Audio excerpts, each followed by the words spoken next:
যে সাগররুনি হত্যাকাণ্ড, এই হত্যাকাণ্ড খুবই বেদনাদায়ক, খুবই নির্মম এবং আমরা জানি এই হত্যাকাণ্ডের বিচার নিয়ে কি পরিমাণ প্রহসন করা হয়েছে, যে বারবার তার প্রতিবেদনগুলা পিছানো হয়েছে।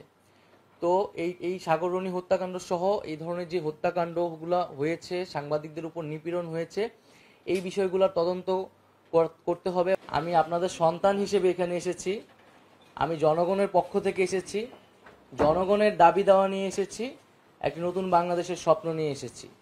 এখন আমি আপনাদের কাছে সেই সহযোগিতাটা কামনা করছি।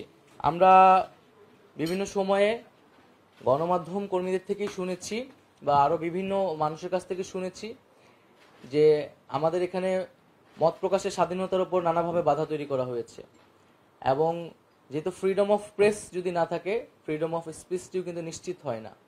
তো সেই জায়গায় কিন্তু গণমাধ্যমের স্বাধীনতা নিশ্চিত করতে আমাদের কাজ করতে হবে। সেই জায়গায় বিভিন্ন ধরনের আইন এবং বিধিনিষেধ রয়েছে, যেগুলো নিয়ে সমালোচনা রয়েছে। আমাদের এই আইন এবং বিধিনিষেধগুলো কিন্তু পুনর্বিবেচনা করতে হবে, যাতে বাক স্বাধীনতা বা প্রেসের স্বাধীনতা যাতে সেখানে বাধাগ্রস্ত না হয়। দ্বিতীয়ত, আমাদের এই আন্দোলনে ছাত্র জনতা শ্রমিকদের পাশাপাশি কিন্তু প্রচুর সাংবাদিক শহীদ হয়েছেন, আহত হয়েছেন।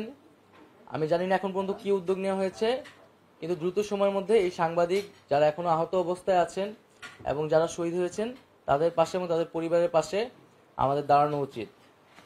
এবং আমরা এই আন্দোলনের পরিস্থিতিও যদি একটু বলি, আমরা দেখেছি যে আপনারা সবই জানেন যে আন্দোলনের মাঝে কিভাবে ইন্টারনেট বন্ধ করে দেওয়া হয়েছিল এবং একটা ব্ল্যাক আউটে চলে গেছিল, এখানে কি হচ্ছিল কিছুই জানা যাচ্ছিল না। এবং একদিকে ইন্টারনেট বন্ধ করে দেওয়া হয়েছিল, সোশ্যাল মিডিয়া বন্ধ, তথ্যের কোনো প্রবাহ চলছিল না, মানুষের কাছে কেউ কিছু জানতে পারতেছিল না। এবং অন্যদিকে ইলেকট্রনিক মিডিয়া কিন্তু সম্পূর্ণ সরকারের করায়ত্তে ছিল। এবং এটা আমি নিজে ব্যক্তিগত অভিজ্ঞতা থেকে বলছি, আমাদের কোনো বক্তব্য কিন্তু একটা সময় সেই সময় প্রচার করা হতো না। আমাদের বিভ্রান্তিকর বক্তব্য বা হচ্ছে যেটা আমরা বলিনি এরকম মিসকোট করে প্রচার করা হতো।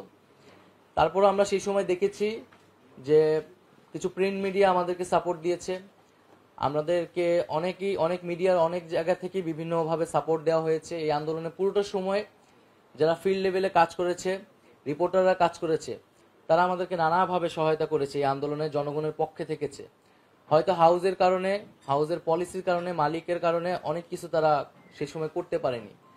তো আমরা চাই না যে এই জিনিসগুলো বাংলাদেশে কখনো পুনরায় ফিরে আসুক। গণমাধ্যম যাতে তার যে স্বাধীনতা, সেই স্বাধীনতা নিয়ে কাজ করতে পারে এবং জনগণের পক্ষে সবসময় কথা বলতে পারে। আমরা যদি গণতন্ত্র চাই, আমাদেরকে গণমাধ্যমের স্বাধীনতা, মানুষের বাক স্বাধীনতা নিশ্চিত করতে হবে। আমি আরেকটি বিষয় উল্লেখ করে শেষ করব, যে সাগররুনি হত্যাকাণ্ড, এই হত্যাকাণ্ড খুবই বেদনাদায়ক, খুবই নির্মম এবং আমরা জানি এই হত্যাকাণ্ডের বিচার নিয়ে কি পরিমাণ প্রহসন করা হয়েছে, যে বারবার তার প্রতিবেদনগুলা পিছানো হয়েছে।